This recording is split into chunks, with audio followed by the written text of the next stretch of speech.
fighting for? Why can't people help people? That's the question. Oh my God, it's people helping people! Tonight's episode of People Helping People Live is sponsored by Mike Silkowski. He's your local partner in getting your message in front of the right people. Mike specializes in helping businesses right here in Southern Arizona reach their ideal customers through TV and streaming services. He's not just sponsoring this chapter 3 of People Helping People, he's building partnerships, and he doesn't succeed unless you do. If you're ready to grow your business with someone who's invested in your success, call Mike at 515-305-5311. Again, that's 515-305-5311. This episode of People Helping People Live is sponsored by T-Town Boxing, Tucson's home for boxing, kickboxing, and recovery classes for all ages. From kids to adults, beginners to experienced fighters, T-Town Boxing offers a space to grow, train, and challenge yourself. So if you're ready to push your limits and join an amazing community, reach out to T-Town Boxing on Instagram at instagram.com/T-Town Boxing or their website, boxingtucson.com. Again, that's instagram.com/T-Town Boxing or their website, boxingtucson.com. This episode is sponsored by the Diabetes Network of Arizona, a community built by people living with type 1 diabetes for people living with type 1 diabetes. They host Arizona's only family camp for type 1 diabetics, giving kids and family a place to connect, learn, and feel understood. Every dollar raised stays right here in Arizona, helping local families get the care and supplies that they need. No one should ever face diabetes alone, and with your help, they don't have to. You can make a difference today by clicking the donation link in the description. The Diabetes Network of Arizona, building a stronger, healthier Arizona together. Let's get back into the episode. Ladies and gentlemen, welcome to another amazing episode of People Helping People. Yeehaw! Welcome to my living room, ladies and gentlemen.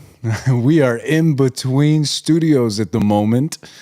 So we are doing a little impromptu studio setup. And gosh, my house is just a disaster right now. But that's just the way it goes. I hope that everybody's having an incredible day. I hope everything is treating you well and life is just abundant and great. If it's your first time joining us, welcome to the show. This is a live show, so you can leave your comments, your questions. If you have any feedback for us, just leave it in the chat down below there. This has just been such an extremely exciting chapter of People Helping People. We've had a lot of highs, we've had a lot of lows, and we're here. We're making it happen, and that's what it's all about. So I hope you guys like the setup for today. It'll be different next week. We'll have the actual studio set up. If you guys are coming back and joining us again, welcome back. Rich, I see you. Welcome in, brother. It's good to see you. And I don't want to leave our guest waiting too long. Ladies and gentlemen, I am so excited to have our guest on. We have had discussions before on this show about some books that this author, incredible author, has written, and get to know who he was. And I'm proud of what he's doing. You know, to have somebody in our day and age out there just having this incredible creative outlet in letting the world in on a piece of not only themselves, but these characters that they're building through these books. And it's really, it's something special. So I'm so excited to have our guest on the show this evening. And let's give a warm welcome to author T.G. Brown. What is up? What's up, brother? Welcome back. Oh, man, it's good to be back. Good to see you, man. Thanks for having me. Good to see you too. Absolutely. And I was just telling the people, it's something special to see people in our generation clinging on to something that I feel like is being lost in the world, and that is writing books. And it's just such an incredible thing to see somebody on the forefront and doing it so well and so passionately in the marketing and how there's so many things I want to dive into here. But first of all, before we get into anything, go ahead and introduce yourself. Yeah, my name is TG Brown. I am an author, CrossFit athlete, defensive tactics instructor, and a full-time police detective. So I've been police officer for 11 years now, detective for about a year, and just recently promoted to sergeant. So staying busy in that aspect. And I've been a writer for I think 2.5 years now. I've published 4 books. They're behind me here: Tribal Honor, Jericho Burning, Cut Them Down, and then my newest one, Sounds Like Father, right here. I write a lot of crime thrillers that are loosely based on my own experiences, other than the Western, of course. The Western was more my imagination. But the most of my stories are loosely based on real events, and I just try to write authentic, entertaining, action-packed stories for people to enjoy. Love it. Well, congratulations on the promotion, by the way. Thank you. Thank you. Thank you for your service.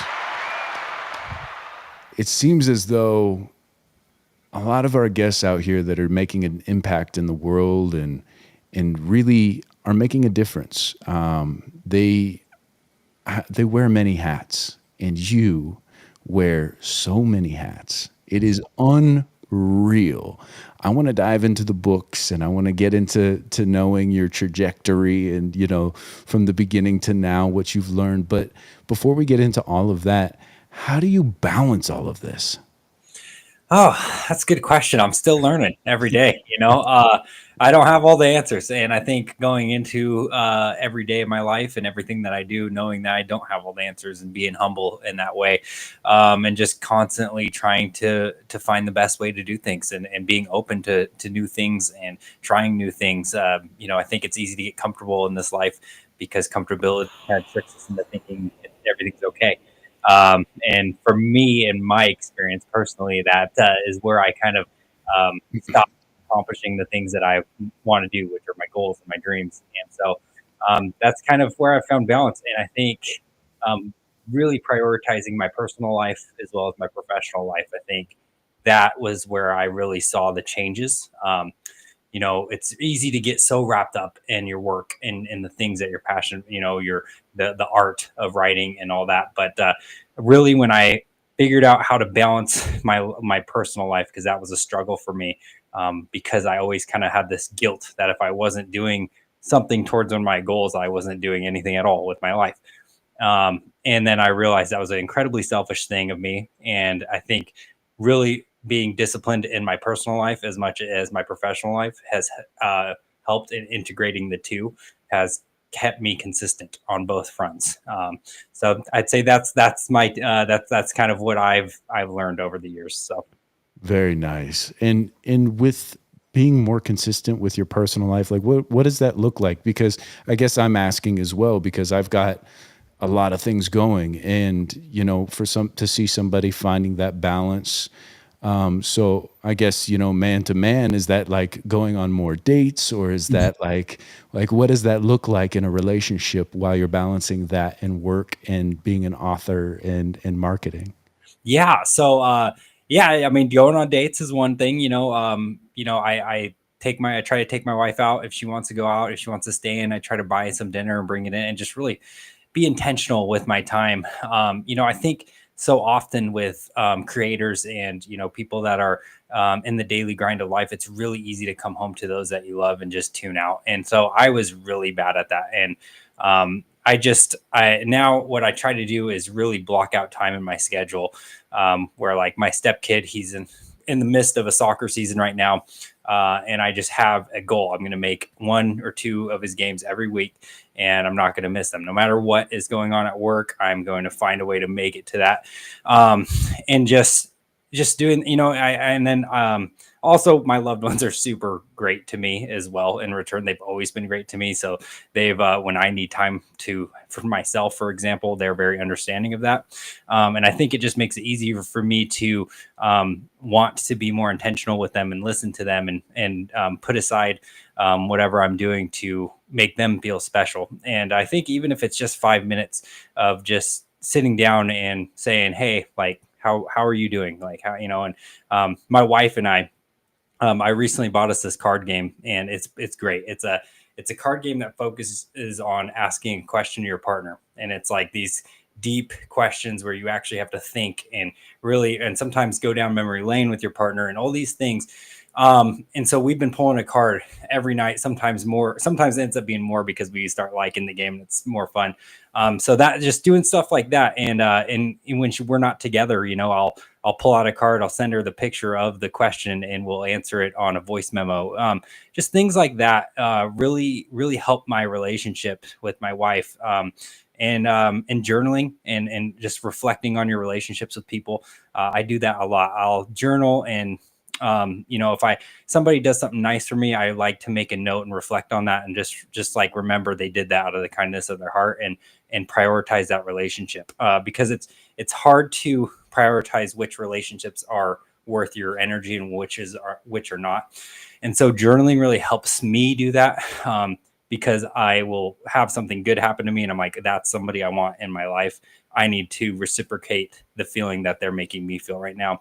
And so I'd say those are the things that I do. It's little things, and they understand what I'm doing in my life and stuff. Like, it takes two for sure.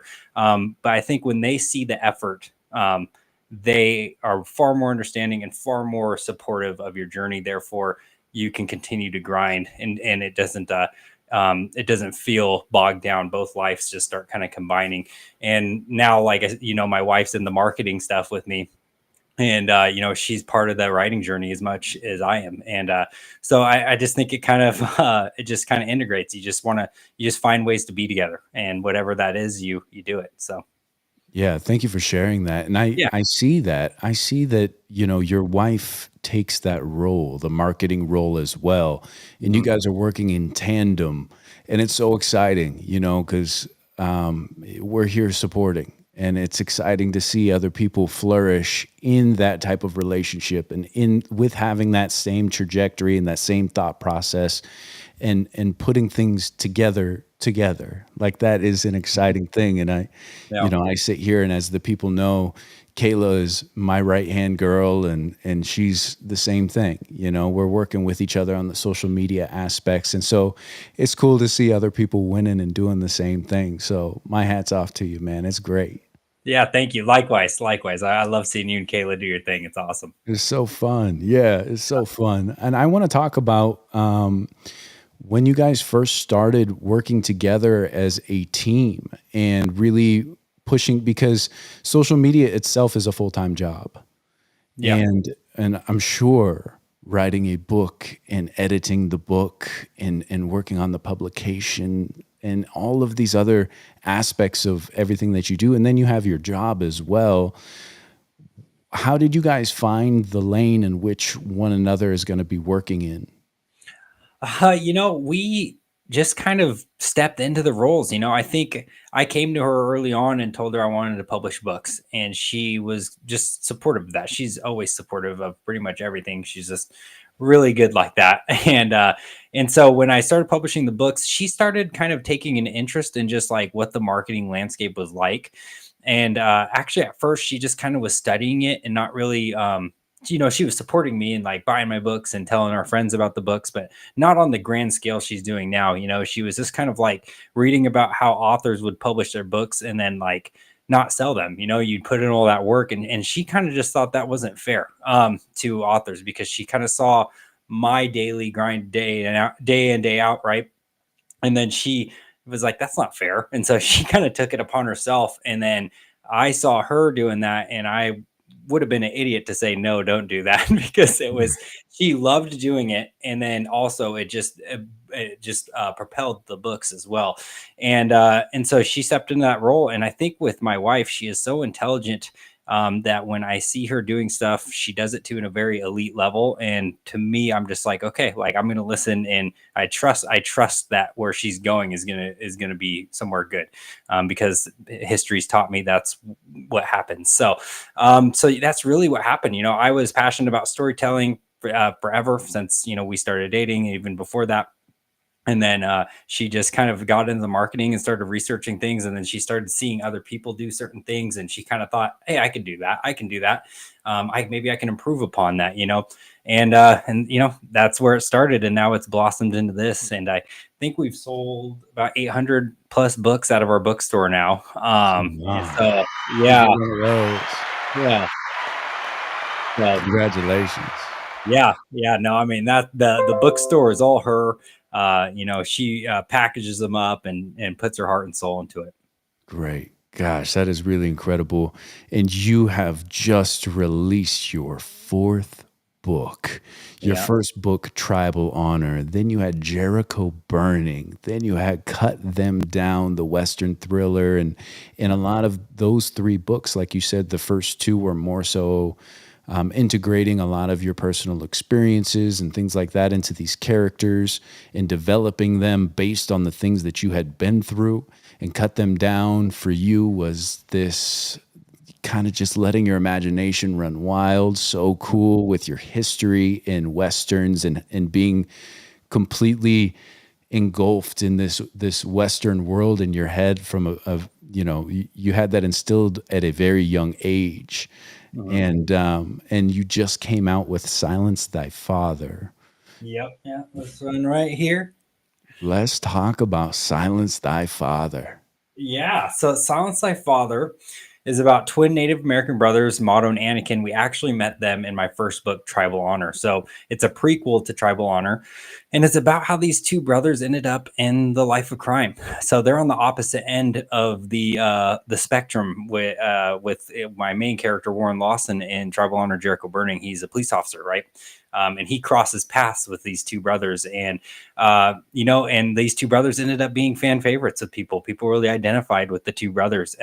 They're not villains in Tribal Honor. They're kind of anti-heroes type of characters. You see where they're coming from, but you can kind of see they might be a little extreme about how they feel about certain things. Silence Thy Father is a prequel about how they ended up getting into a life of crime that they vowed never to do, because their father is heavily into the gang life, and they vowed never to do that and to stay with their mother. And sometimes life doesn't allow us to stay away from the things that we hate. It's like a magnet. It's like a magnetic force for some people, and I guess it comes from a lot of people I've seen in my profession. And I would say a majority of people aren't evil. They do, they might make a mistake here and there, but they were given a bad shake, and not to make excuses or by any means, but I would say that there's a lot of people I've had conversations with. That I was like, man, if you just had a different if somebody if cared about you or took care of you when you were younger, you might have had a way different outlook. And me knowing that I was fortunate enough to have that as a kid and have that support and two parents in my house and all these things that helped me, be successful one day because I had a good male role model and whatnot. Some people didn't have that. And so I was passionate. I wanted to tell a story about these Native American brothers that had to overcome that, because that's a lot of people's reality. And I also wanted to tell a story that was relatable to Native American mothers out there. There's a lot of single Native American mothers that are raising their children alone right now in the United States. And I thought this was a good story to showcase that. And so that's Silence Thy Father. Very nice. So it is the prequel to Tribal Honor, your first Yep. book. Yep. So I think to talk about the trajectory of what had happened in your mind from writing the first book all the way up until the fourth and doubling back to a prequel to the first. Yeah. What was that like? I mean, did you feel like a much more well thought out art or author at that time, or what was the thought process when it came to the prequel? Like you're ready to dive into this, or kind of walk me through that. Yeah. So the prequel was actually something born of the readers reaching out to me. I had readers reach out to me and they were like, we would love this story. And at first, it wasn't really on my mind. I had other plans. I was going to do my third Warren Lawson book. That was my plan. But I hate when authors or movie makers they have an audience that wants something. They just don't do it for whatever reason. That always bothered me. And I was like, when I got into this, if I had enough people that wanted something, I want to give them that, because that's what I'm doing this for. I'm doing this for them to enjoy, to connect with my readers, right? And so enough people came to me, and my wife approached me and was like, "Hey, we should do this." So I said, "Okay." And backtrack, when I wrote Tribal Honor, I actually had deleted scenes that ended up being in Silence Thy Father, because they didn't make the final cut of Tribal Honor, because if they did, it would have been way too long of a book, and it just slowed down the pacing of the story and what I wanted to go with that story. So I had it, and my editors always said, "Hey, this is a really well written few chapters, but it just doesn't fit with the story." And so I just kept it in my back pocket. And so when enough people were like, "Hey, let's do this," I was like, "All right." So I started out the story with those deleted scenes, went through some editing, and then added on what happens to them after those deleted scenes, which is they end up in prison, as you can probably tell by the cover, the orange jumpsuits, so they end up in prison, and it kind of becomes this prison survival thriller, where there's some gang politics in this prison.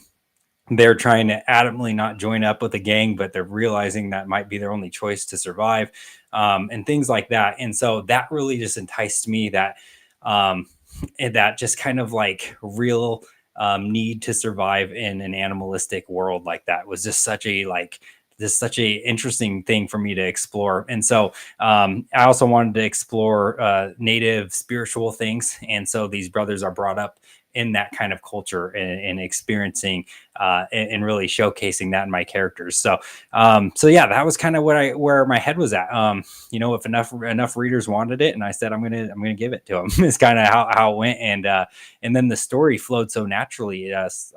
Sometimes the story writes itself, and Silence Thy Father was very much like that. It just came so naturally. I wrote it.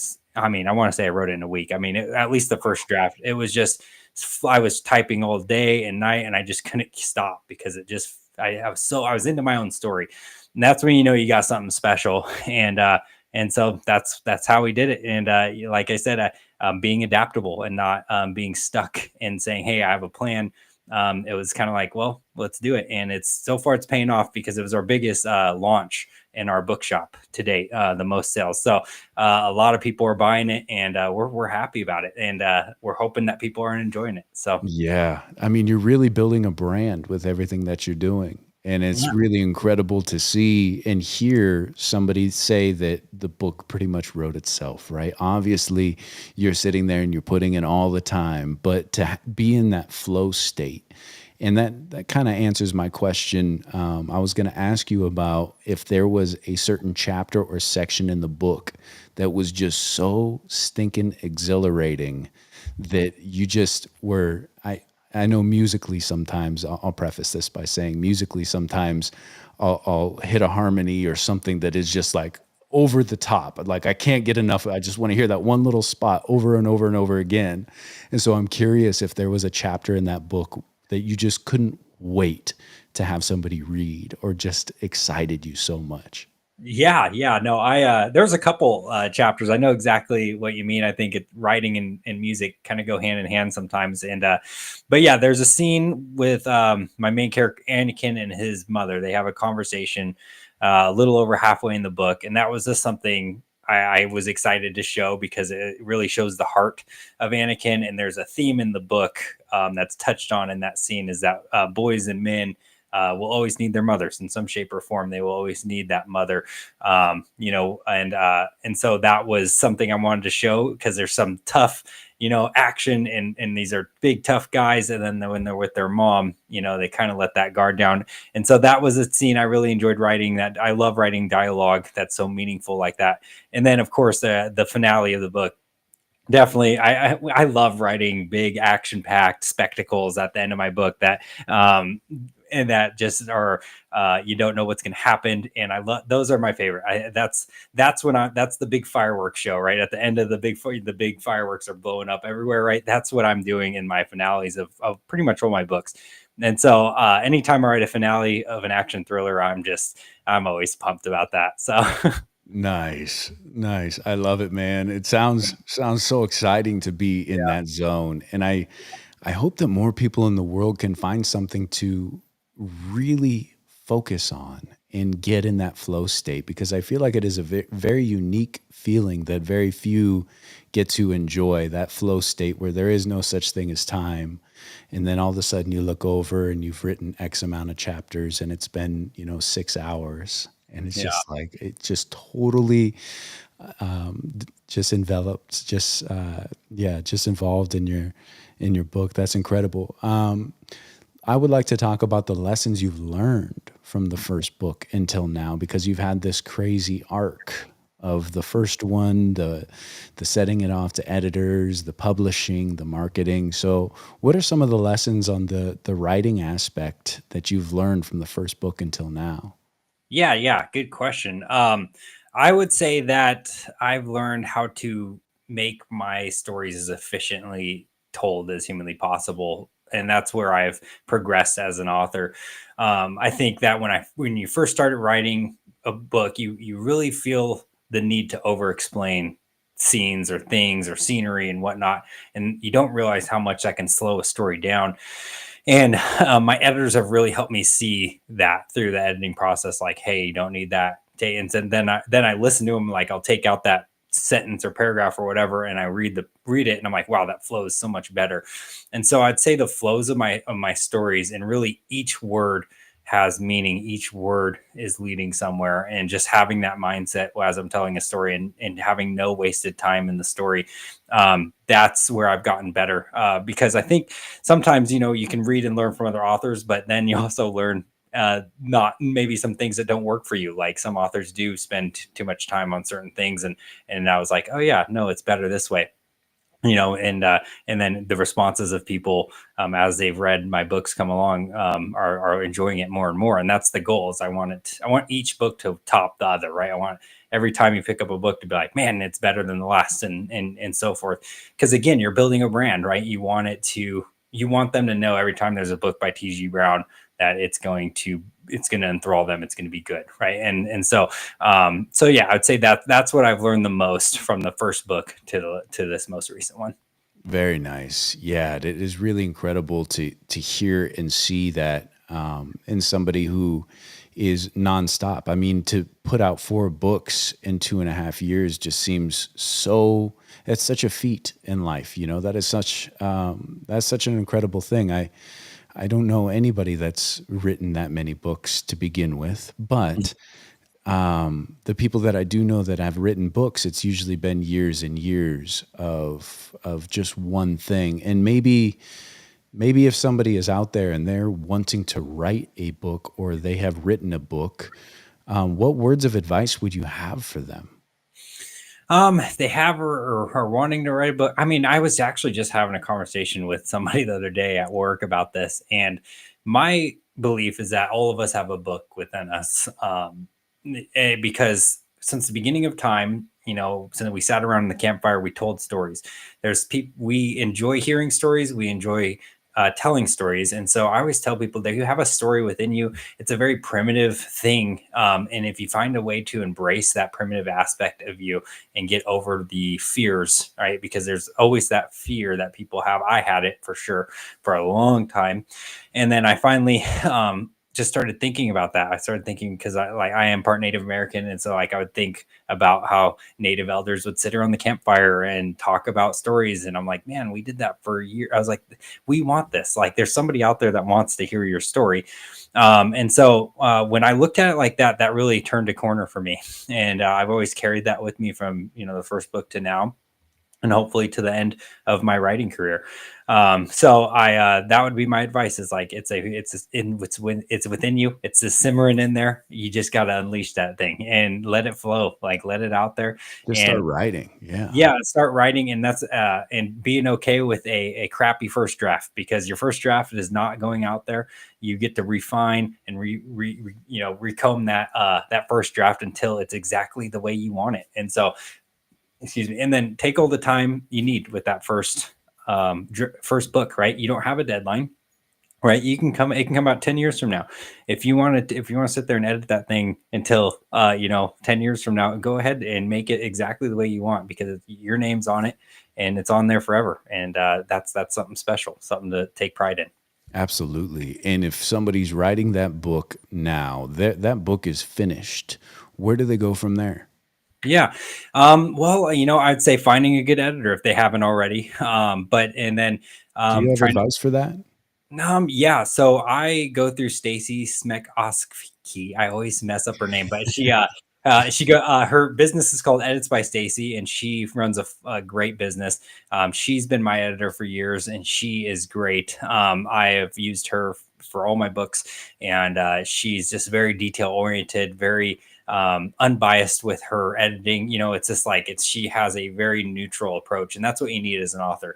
You can't have editors that you're personally connected to per se, because like if you have a friend look at your book, they're not going to want to tell you the bad things of it, right? You need someone to tell you there's bad stuff, and you need to hear that as well, because if you don't hear that and you don't want to listen to anybody and you think you're perfect, I guarantee you're probably not, and it's not going to work out the way you hope. So that's why I say a good editor is worth the weight of gold. I always say that. So that would be my first step advice if they haven't already. And if they've already done all that, man, get that thing out there. So find the best way to do it. If you want to do it traditionally published, start sending query letters to publishing houses and get signed, or go the self-published route like I did, and figure out how to put that thing on Amazon and all the other websites out there. Create your own author website.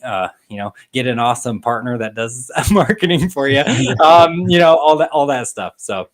Nice. Yeah. It seems as though a lot of people don't know where to go. And there is that fear. There's overcoming that fear of the vulnerability that goes into writing something. And so if anybody out there listening has a book that is either written or you're considering writing a book, pick up a pen, go start typing.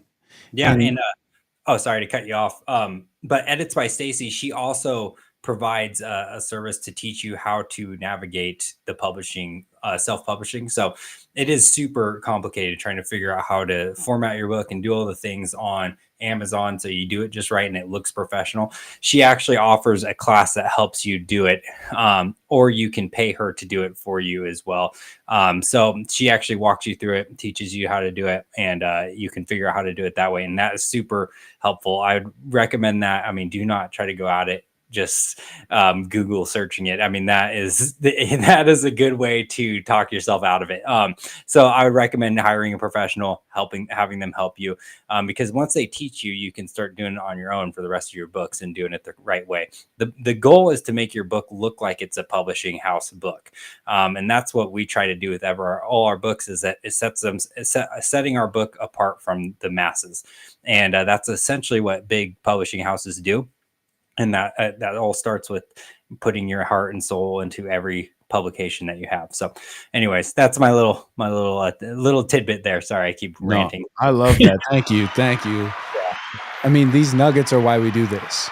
This is exactly why we do it, is because a lot of people have dreams and aspirations of doing the things that we have the guests on the show that are doing it. And so to hear that, I'm sure, is going to be extremely valuable to someone out there. And there's such a ripple effect, we could be birthing an author right now, and that's beautiful. So, you've got, So you've got these books written, you've gone through, you've got it edited. Now it's being published. Marketing. Let's talk about marketing, because it is a beast within itself. And I'm sure that it's a full-fledged business, to be taking on the marketing yourself and doing all of that. So maybe let's talk about your marketing strategy and then some of the lessons you learned there as well. Yeah. So, again, the marketing master would be my wife for sure. She's the one I've learned from the most.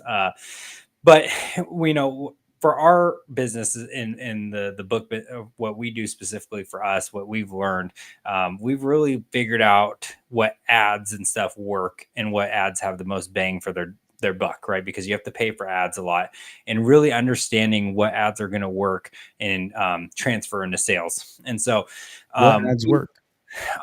we've learned that Amazon ads have worked really great for our book. What we have figured out is that we do sales directly on our website, and then so we will sell the books, signed books, and then we will sell them actually a couple bucks cheaper on our website. But because they're being sold on our website, we get all the profit. We don't have to share that with Amazon or any middlemen. So we get all that profit. So if we sell a couple hundred books there, we get that profit, and we can actually use that profit to put in for an Amazon ad. That way we're not putting more money out of our pocket. And so then we use that in the ad, and then the ad will bring in new readers, hopefully. And so one thing my wife does really well, because you can't just create an ad willy-nilly, you have to like do click tests and see what pictures and things work. Sometimes a video works, sometimes a picture is works well. And the funny thing is sometimes the dumbest, most plain pictures work the best. Like you could sit there and think of the coolest looking thing.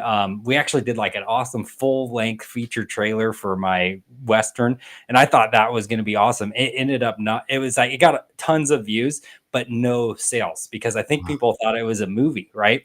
And so we learned real quick, okay, people don't buy books, they'll watch it, and that's cool, but it doesn't transfer to sales. So really learning what works. And so the click testing really helps us do that. So she'll get like 3 or 4 pictures, put them out there, test them, and then we'll see which one works best, and then that's the one we put out there. And this is, of course, after we've already gotten the pre-sales from our bookshop to fund these ads. And then usually with those ads, we start getting new readers that subscribe to us, and then now we have those readers that follow everything we do. And then that's how we stay connected with all of our readers. So then I do blogs and things like that, and I create a community on my author website where I'm connecting with them and talking about books and doing all those things. And so they feel included in what we're doing.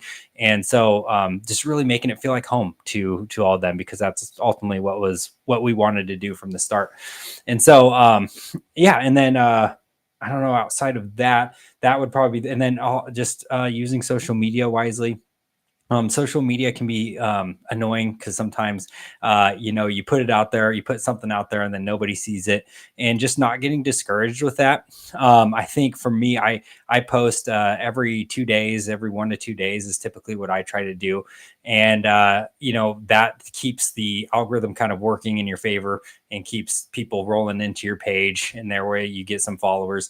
And so I just always tell myself, like, look, if I get 1 follower out of this post, it's worth it. It's 1 new follower I didn't have before.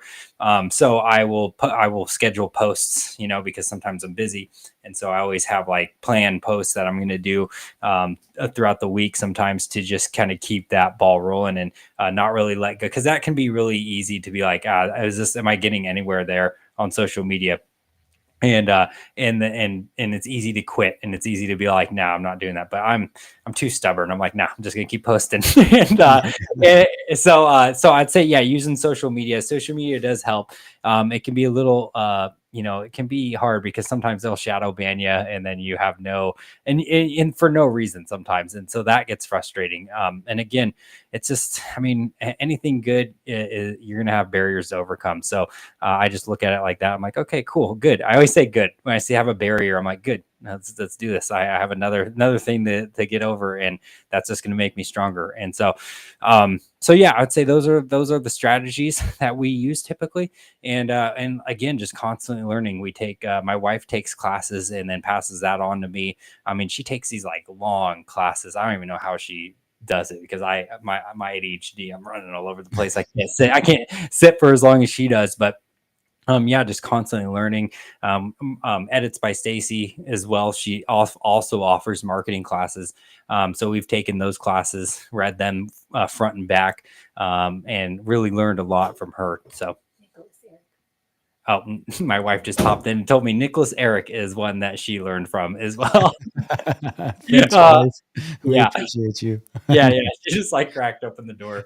So, but yeah, Awesome. Well, I think that's some great nuggets for the people. The A/B testing is really important, yeah, and like you said, it's really interesting that you take so much time for something. And I've done the same thing so many times, so I completely relate. Taking all this time, getting the right angles, making sure the sound is right, and it just totally falls on its face. And yeah, then you try something else where it's like, oh, I'm just gonna throw this up real quick, and that yeah, one takes off.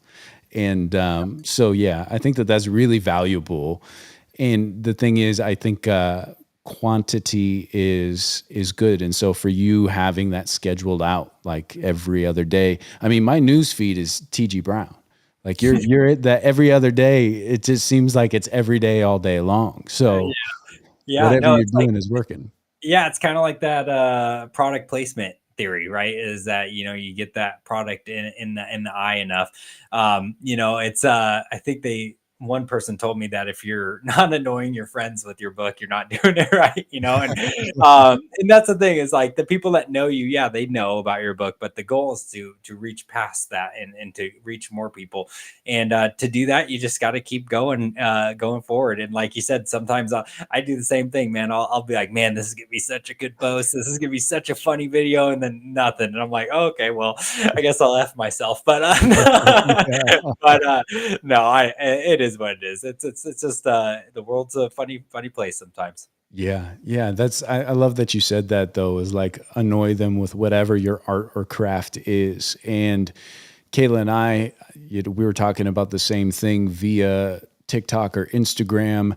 You kind of consider getting this one product. Oh, that's kind of neat. And you click on it and I'll check it out later. And then it's out of sight, out of mind with our ADHD brains. And, our attention span is so short that Yeah, once it's gone, it's gone. And then you see it again, and then you see it again, and another, and then there's a testimonial for it. And then yeah, and then all of a sudden you're like, okay, I'm going to give this a try. And so taking that same approach for her artwork, now that she's got this new series out, I've been telling her, and we're looking at what you're doing here too, promoting the same book for X amount of time is Mhm. important. Do you have a schedule now that you're 4 books deep? Do you have a marketing schedule? Like, are you saying, okay, we've launched this book, and we'll get into what you got going on in the future, but we've launched this book. We're going to market for, say, 6 months, 5 months, 2 months, whatever it may be, before you dive into something else? Are you still writing in the background? And or talk to me a little about that. Yeah. So we typically have a plan. I usually start introducing the idea of a book, a few months ahead of time. I like to give a little teaser of like what's to come. And then because sometimes, those you'll have the readers that read your book the day it comes out and now they're wanting something else. And so you want to give them something to look forward to. So I typically will have that. And then obviously usually a month before the book comes out, I really ratchet up the hey, it's coming out. And then after it comes out, I will do it for about another month or two, depending on how successful it is. I will just kind of keep pumping them out there, and then with my other books, like as they age, I will get to a point where like 3 months usually after my newest release, I'll combine them all in an ad to kind of remind people like, hey, look, it's a series. So if you write this book, go back to the next book and check that out. And so that's typically what I try to do. And so I will rotate between the books. And so like right now, obviously, Silence of the Father is the shining book right now because it just came out. And so just really focusing on that and launching that and really keeping that in the people's eye because it's the fresh thing. And so when momentum's hot, I typically just hit the ground running and just keep it going until I feel it kind of slow down. And then when it slows down, I go back to I change tactics. So maybe I'll go back and remind people of another book of mine, or I will go back to promoting the book to come, and try to think up ways to keep it interesting and not repetitive. So I'm roughly it's about a month before, a month after, and then after that it's kind of like into the mixing the books and really showing them as a series too, because people love a series. People love to know that these stories are connected as well. And so that's typically what I do. And then like I said, just not getting complacent and doing the same thing. Like, hey, buy my book. I try to do something funny. Sometimes I usually try to do a serious ad, kind of a neutral ad, and then I'll do like a funny ad where it's like a funny video, that's like something that's different from what other authors are doing to catch their eye, and just try to, like I said, make it a brand. People know the stories, and they would like to know the author. So how do I incorporate that into my marketing videos? And so I let them see my personality a little bit. I'm a goofy guy sometimes, so I like to show that, even though my stories are super serious, I like to show that, hey, the author is kind of a goofball. So yeah. Yeah. Yeah, you've done a great job of that. I've always enjoyed seeing your posts, the Western gunslinging things. Like it was so great, So you're a really good follow, and I put all of your social media links in the description. His Instagram is there. Go give TG Brown a follow, and I'm not gonna call you TJ this time. It's so funny. Last time we were on here, and I know we talked about it, but the last time that we had an interview, I completely doxed myself. I was trying to say, being that I had never written a book before, and I had said in that interview, being that I've never read a book before, and then went into my question. And my girl and I were watching that back, and so that's just been a running joke in the house now. She's like, "I ain't never read no book." Oh, is that your first book? It's like it's so funny. That's awesome. So I appreciate you for that. But yeah, all your links are down below. But I want to know what was the exact date that Silence Thy Father came out? Silence Thy Father came out 10 days ago, actually, October 14th. So yeah, that's when it came out. And now we got a Warren Lawson short story in the works, hopefully before the end of the year is my plan. So it's kind of the short story is a preview into what's to come in the third Warren Lawson book. It's like kind of like, I don't know if you remember those like noir mystery style stories, where the detective or the police officer's kind of in a dark place investigating a heinous crime type deal. That's the short story, and it's going to be called The Fact Collector. And that the name actually came from a mentor of mine at work. He was a detective himself for many years in a very busy county, and he always told me, whenever you investigate a case, you're a fact collector. You're there to get the facts. Your personal feelings have no place in that. And so where the facts take you. And so it just fit that story that I was telling in that little short story. And so now we got a short story on the way. Great. Gosh. I'm sure the people are drooling. They're just foaming at the mouth, waiting for the next one to come out. That is really exciting, man. So let's see. How has the response been? Sorry, I'm a little tongue tied. I've been having some issues lately, but it's okay. We showing up, we making it work. How has the response been to Silence Thy Father since it came out? Yeah, it's actually been like super overwhelmingly positive in the best way possible.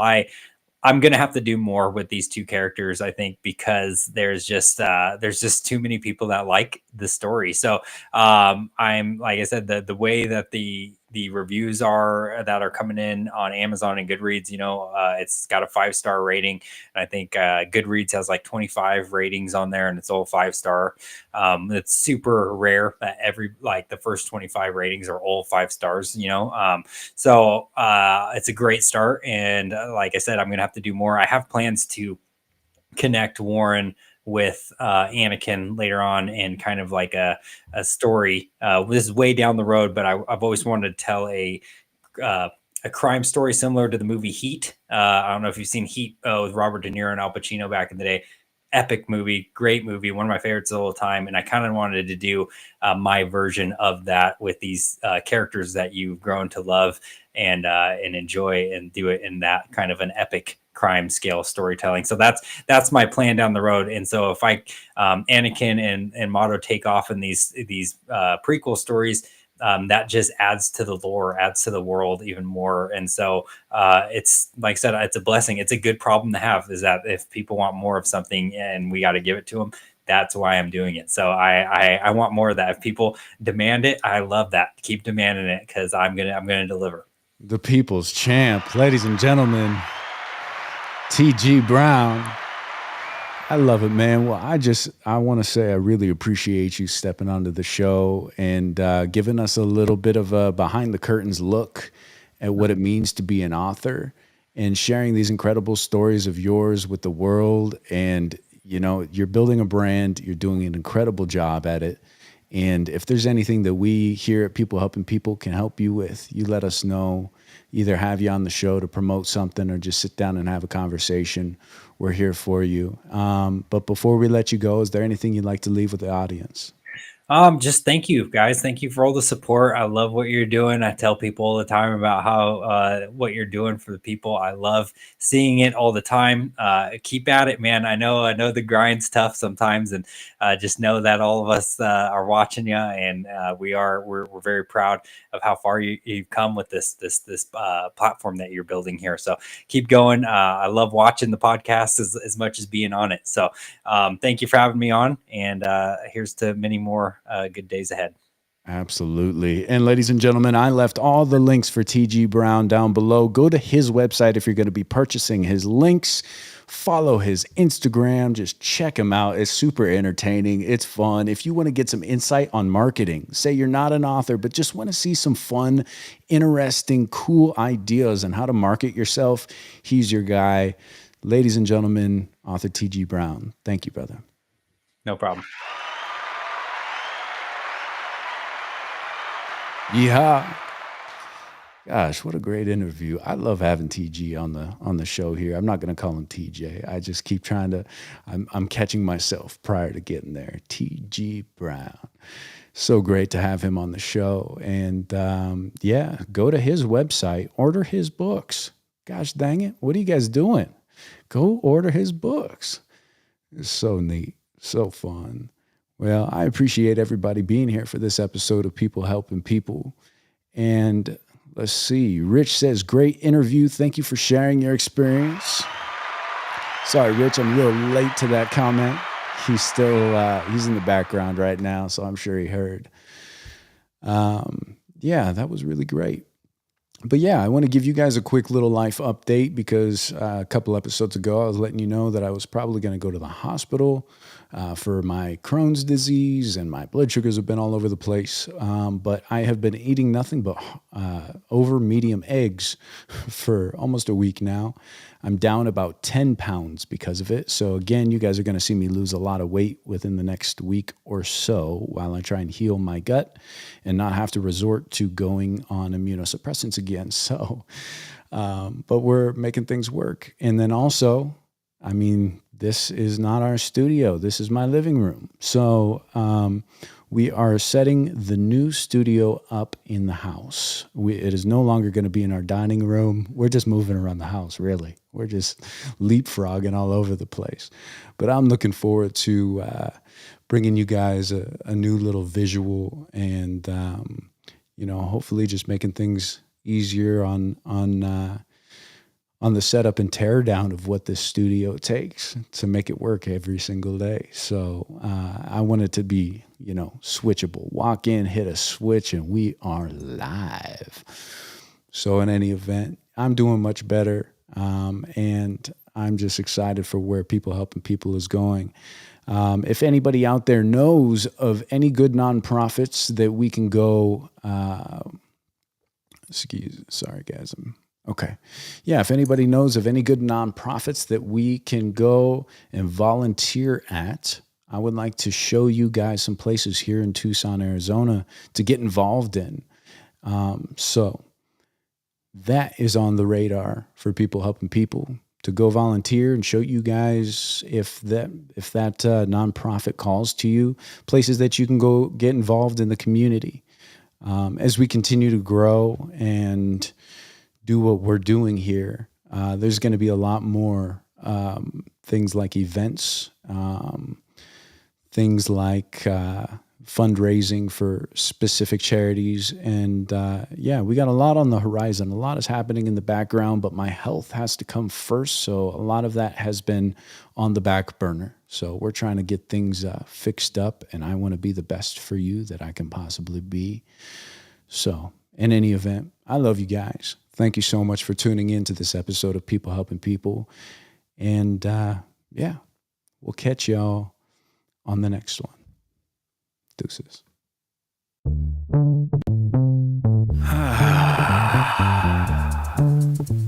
Yeah. What's everybody fighting for? Why can't people help people? That's the question.